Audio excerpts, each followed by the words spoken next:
قبر کی دو حالتیں ہیں، یا قبر دوزخ کے گڑھوں میں سے گڑھا ہے یا جنت کے باغوں میں سے، اور مومن کی قبر جنت کے باغوں میں سے۔ ادھر دیکھو میری طرف، اگر کسی کا یہ ذہن بن جائے کہ میں نے مرنا ہے اور مرنے کے بعد میں نے سیدھا باغ میں جانا ہے،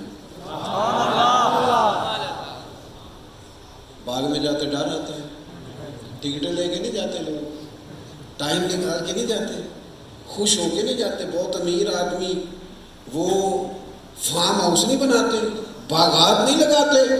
او خدا کے بندے، بندہ مومن کی قبر جنت کے باغوں میں سے باغ ہے، باغ، اور باغ اتنا شاندار ہے جس میں پہلی زیارت ہی مدینے والے محبوب۔ سبحان اللہ۔ آج پھولے نہ سمائیں گے کفن میں آسی، قبر کی رات ہے ان سے ملاقات کی۔ میرے بھائی، جب آپ بحثیت مومن اپنی زندگی گزاریں گے نا، پھر فکریں تازہ دم ہو جائیں، پھر یہ جو کچی پکی باتیں ہیں نا یہ تو ختم ہو جاتی ہیں، بندہ طاقتور ہو جاتا ہے۔ آپ دیکھیے بخاری مسلم، بس میں بڑی جلدی بات سمیٹ دوں گا۔ بخاری مسلم میں روایت ہے، خاتون نے آ کے عرض کیا تھا، یا رسول اللہ صلی اللہ علیہ وسلم میں مریضہ ہوں۔ اس خاتون کو مرگی کا مسئلہ تھا، حضور میرے لیے دعا کر دیں۔ تو حضور دعا کرتے، آپ کو درجنوں حوالے ملیں گے کہ محبوب لعاب دہن لگا دیتے، اللہ شفا عطا کر دیتے۔ اس خاتون کو حضور نے ایک نظریہ سمجھایا اور ان کی برکت سے ہم سب کو بھی سمجھایا۔ محبوب فرمانے لگے، اگر تو کہے تو میں دعا کرتا ہوں اللہ شفا دے گا، اور اگر کرے صبر۔ سبحان اللہ۔ اس کا معنی سمجھ لے کیا ہے؟ اگر کرے صبر، کیا مطلب؟ مرگی کے ساتھ ہی گزارا کرے، اس کے ساتھ گزارا کرے، تو صبر کرے رب کی رضا کے۔ اگر تو کہے تو دعا کرتا ہوں، اور اگر تو کرے صبر تو پھر میں دعا کروں گا اللہ جنت عطا فرمائے۔ سبحان اللہ، سبحان اللہ۔ یہ بڑی قیمتی بات ہے، اسے سمجھیں۔ وہ لوگ چونکہ نظریاتی ہو گئے تھے، انشراح صدر دین کے لیے حاصل ہو گیا تھا، ان کو پتا تھا کہ یہ جو جنت ہے نا، یہ اللہ تعالیٰ کی رضا کا مقام ہے، یہ خدا کا فضل ہے، اس کی رحمت ہے، یہ وہ جگہ ہے جہاں مقام شکر انسان کو میسر آئے گا۔ حضرت ابو ہریرہ فرماتے ہیں ایک منٹ نہیں لگایا بی بی نے سوچنے کا، اس نے کہا یا رسول اللہ آپ دعا کریں اللہ جنت ہی عطا کرے۔ وہ عورت زبان حال سے کیا کہہ رہی ہے؟ وہ خاتون وہ کہہ رہی ہے میں کر لوں گی گزارا مرگی کے ساتھ، میں اس مرض کے ساتھ زندگی کب ہوتا ہے؟ جب آپ سمجھ لیتے ہیں کہ مجھے اللہ تبارک و تعالیٰ نے نظریہ دیا اور مجھے نظریے پر جینا ہے۔ اس نے عرض کی حضور مجھے جب یہ تکلیف ہوتی ہے تو میرے وجود سے کپڑا ہٹ جاتا ہے، عورت ہوں تو بڑی حیا آتی ہے، دعا کرے میرا کپڑا جسم پر قائم رہے۔ حضور نے دعا کر دی، جتنی بھی مرگی ہوتی تھی کپڑا قائم رہتا تھا۔ وہ خاتون سالوں حیات رہی۔ باہر سے کوئی شخص آتا نا تو صحابہ فرماتے جنتی اماں کو دیکھنا ہے، سبحان اللہ، جنتی خاتون کو دیکھنا ہے، اگر دیکھنا ہے تو اس بوڑھی کی زیارت کرو، اسے دنیا میں محبوب نے جنت کی بشارت دی۔ یہ جو سوچیں ہمیں ملی ہوئی ہیں کہ مرنے کے بعد بھی، قبر میں بھی، قیامت میں بھی تمہارے لیے آسودگی ہے، تمہارے لیے فضل ہے، تمہارے لیے کرم ہے، یہ سارا کیا ہے؟ یہ میلاد والے محبوب کا صدقہ ہے۔ ہم نا دینی کام کرتے رہتے ہیں اور ایک روٹین میں چلتے رہتے ہیں، بہت ساری چیزوں کو تو معاذ اللہ بعض لوگ کلچر سمجھ کے کرتے ہیں، ان پر جو نظریاتی سوچیں پیدا کرنے کی ضرورت ہے وہ نہیں ہم پیدا کرتے۔ میلاد شریف آیا، بعض لوگوں کا خیال ہے کہ یہ شاید کھانا کھانے کا مقام ہے یا شاید کوئی محفل کرنے کا مقام ہے۔ میلاد شریف کا لفظ اگر آپ اس پر غور کریں تو کسی بھی چھوٹے سے چھوٹے خطیب کی میری طرح کے کہ آپ نکال کے تقریر سن لیں، وہ کیا کہے گا کہ حضور کے میلاد سے پہلے غلاموں پہ ظلم ہوتا تھا، بیٹیاں زندہ درگور ہوتی تھیں، ماں باپ کی قدر نہیں تھی، اور حضور کے میلاد کے بعد سبحان اللہ، غلام ساتھ بیٹھنے لگے، حضور کے میلاد کے بعد بیٹیاں آنکھوں کا تارا بن گئی، ماں کے قدموں تلے جنت نظر آنی شروع ہو گئی، باپ کی رضا میں رب کی رضا نظر آنے لگی۔ پہلے بالکل حالات اور تھے، پھر حالات بدلے، اس کا معنی یہ ہے کہ میلاد تو انقلاب کا نام ہے، میلاد تو بدل جانے کا نام ہے، میلاد ذہن کو، فکر کو، نظریے کو تبدیل کرنے کا نام ہے۔ میلاد کا مطلب یہ ہے کہ پہلے دنیا کا رنگ اور تھا، جب حضور کا میلاد ہوا ہے تو محبوب نے رنگ تبدیل کر دیا۔ ان کے ہاں نا قریش مکہ کے ہاں معاف کرنا بزدلی تھا، میں کہتے کیوں معاف کروں، میں کوئی کمزور آدمی ہوں، کیوں درگزر کروں، یہ سمجھے گا بدلہ نہیں لے سکا۔ وہ معاف کرنے کو بزدلی کہتے تھے، نبی پاک نے معاف کرنے کو اعزاز بنا دیا۔ مسند امام احمد بن حنبل میں حدیث ہے، حضور فرماتے ہیں رب کی نظر میں عزت والا وہ ہے جس کے پاس بدلہ لینے کی طاقت ہو پھر بھی معاف کرے۔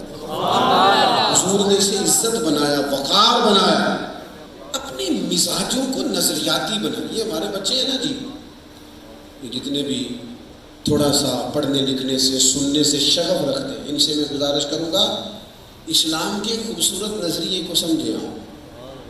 آپ کو نا زندگی جینے کا مزہ آئے گا، آپ یہ جو زندگی کے خوف ہیں ان سارے خوف سے آپ نکل جائیں گے۔ آپ دیکھیں نا حضور نے ہمیں کیا بتایا ہے، رزق دینے والا اللہ ہے، عزتیں اور ذلتیں اللہ کے دست کرم۔ انسان کو جو سعادت مندیاں ملتی ہیں خدا کے، یہ اتنی بڑی سوچ ہے، لفظ اگرچہ سادہ ہے پر اتنی بڑی سوچ ہے کہ زندگی کے سارے منفی دروازوں کو بند کر دیتی ہے۔ جب رزق اللہ نے دینا ہے اور بندے کا ذہن ہو کہ اللہ دے گا، پھر کوئی غلط رستہ اختیار کرے گا؟